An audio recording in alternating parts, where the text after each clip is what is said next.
My name is Joseph Landry. I'm a shucker at Bucket's Bar and Grill. I've actually had one person that asked me if they could shuck them, and they shucked one and decided they didn't want to do it anymore.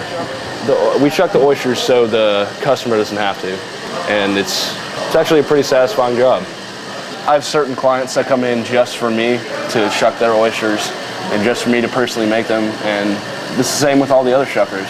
We all have our own personal clientele that comes in to see us, and it's just a really nice atmosphere here. There's really only three parts to the oyster. That's the shell that surrounds the top and the bottom, the muscle itself, because that's what an oyster is, it's a muscle, and the foot. It just connects from the top and the bottom to hold it together so they can stay alive. Sometimes when you crack them open, the shell on the top will be a different color, and that'll change the color of the oyster. That's about it. They all pretty much look the same. The weight is how you can tell if an oyster is good or bad or not. You pick it up and it's heavy, it looks nice in proportion, and that usually means it's good. If it's lighter or it's cracked open at all before I touch it, then I have to throw it away because it's not any good anymore. See, like this one, it has a cracked open shell.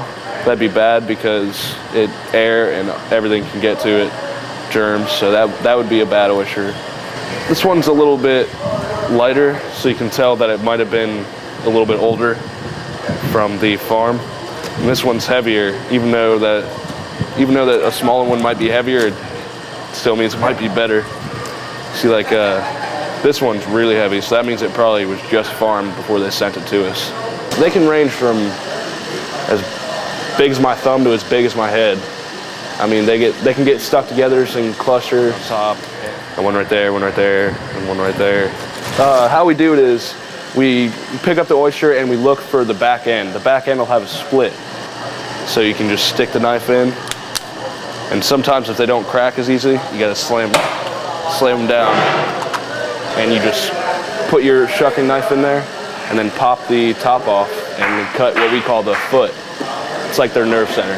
That little white piece of meat right there, that's called the foot. It's what connects to the top of the shell to the bottom of the shell.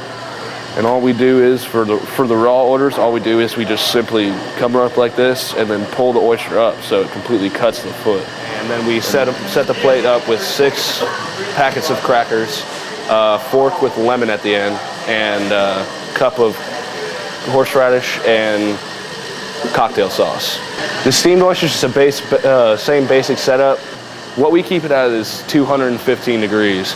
Usually a steamed dozen will take anywhere from 7 to 8 minutes to completely steam up. And then instead of ice, we put a cup of butter on there, or 1 butter.